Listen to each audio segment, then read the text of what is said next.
আসসালামু আলাইকুম প্রিয় দাখিল পরীক্ষার্থীবৃন্দু। পাক নির্বাচনী পরীক্ষা ২০২৬ দাখিল ১০ম শ্রেণীর আকাইদ ও ফিকহ নাকি অনেকের পরীক্ষা আছে। তো এই প্রশ্নটি সমাধান করে নিয়ে আসলাম। এখানে আমরা এমসিকিউ, সিকিউ একসাথেই দিয়ে দিয়েছি।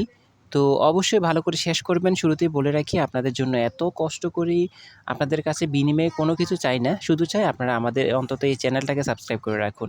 তো চলুন বন্ধুরা, আমরা দেখি এমসিকিউ কী আছে। সঠিক উত্তরটি খাতায় লেখো, যেখানে আমরা ৪০টি এমসিকিউ পাবো। প্রথম প্রশ্নের উত্তরটা হচ্ছে পুনরুত্থান। তারপরে ২ নাম্বার রয়েছে আকিদার বিশুদ্ধতার দ্বারা কি হয়? সেটি হচ্ছে আমল কবুল হয়। তারপর ৩ নাম্বার প্রশ্নের উত্তর রয়েছে, সেটা হচ্ছে বাগান। ৪ নাম্বার রয়েছে পরকালীন জীবনের প্রথম মজলিস কোনটি? সেটি হচ্ছে কবর। তারপর সিংগায় ফুৎকার দিবেন কে? এটা হচ্ছে ইসরাফিল। তারপর রয়েছে ৬ নাম্বারের উত্তর হয়েছে খ নাম্বার। রয়েছে তাকদির কত প্রকার? তাকদির হচ্ছে ২ প্রকার। ৮ নাম্বারের উত্তর হবে ক নাম্বার। ৯ নাম্বার রয়েছে প্রিয় নবী সাল্লাল্লাহু আলাইহি সাল্লাম কাদের সাথে বসতে নিষেধ করেছেন? সেটি হচ্ছে তাকদিরে অবিশ্বাসীদের। ১০ নাম্বারের বন্ধু। আর ১১ নাম্বার হচ্ছে প্রভাব ফেলে। ১২ নাম্বার প্রশ্নের উত্তরটা হচ্ছে ভোগান্তি হ্রাস হওয়া। ১৩ নাম্বার প্রশ্নের উত্তর হয়েছে ফিকহ শব্দের অর্থ কী? সেটা হচ্ছে বুঝা। ইমাম মালিক রহমতুল্লাহ আলাইহি ওয়াসাল্লামের মাজার কোথায়? সেটা হচ্ছে মদিনার জান্নাতুল বাকিতে।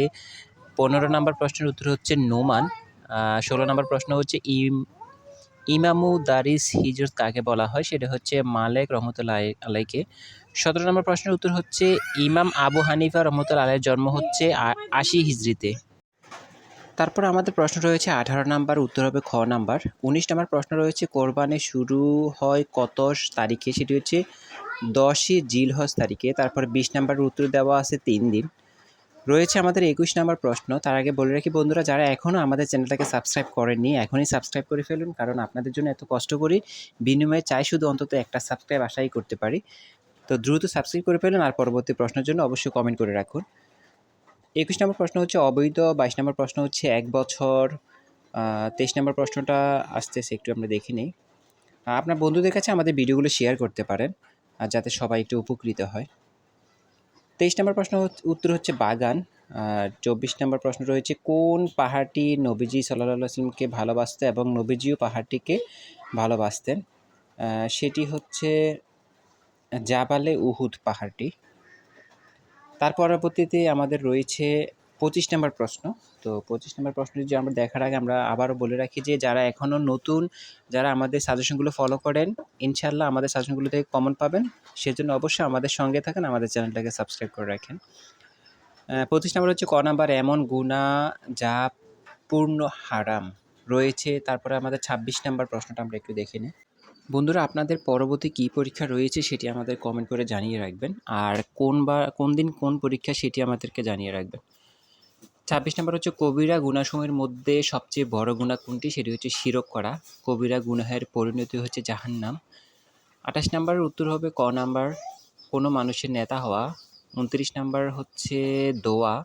৩০ নাম্বার প্রশ্ন, দোয়ার আদব কী? সেটি হচ্ছে হাত না তুলে দোয়া করা। এটা নিয়ে একটু কনফিউজ আছে, তারপর আপনারা দেখে নেবেন। ৩১ নাম্বার হচ্ছে দোয়া। ৩২ নাম্বার হচ্ছে আবার দোয়া। ৩৩ নাম্বার হচ্ছে চারটি। ৩৪ নাম্বার হচ্ছে উসুলুল শাসির লেখকের জন্মস্থান কোথায়? সেটি হচ্ছে মধ্য এশিয়া। তারপর রয়েছে উসুলুল ফিকের প্রতিষ্ঠাতা হচ্ছে ইমাম শাফিঈ রহমতুল্লাহ। তারপর আছে আমাদের ৩৬ নাম্বার হচ্ছে ৪ প্রকার। তো বাকি প্রশ্নগুলো উত্তর দেওয়া আছে, আপনারা পরবর্তী ভিডিও পাওয়ার জন্য অবশ্যই আমাদের সঙ্গে থাকবেন। এটা হচ্ছে লেকচার পাবলিকেশনের প্রশ্ন। যারা লেকচার থেকে পড়বেন, ইনশাআল্লাহ এখান থেকে 100% কমন পাবেন। চ্যানেলটিকে সাবস্ক্রাইব করুন, পরবর্তী ভিডিও পাওয়ার জন্য অবশ্যই আমাদের সঙ্গেই থাকুন। ভালো থাকবেন, আমাদের সঙ্গেই থাকবেন। ভিডিওতে একটা লাইক করবেন। আপনার যদি কোনো মূল্যবান মতামত থাকে সেটি কমেন্ট করে আমাদেরকে জানাতে পারেন। ভালো থাকবেন। আসসালামু আলাইকুম।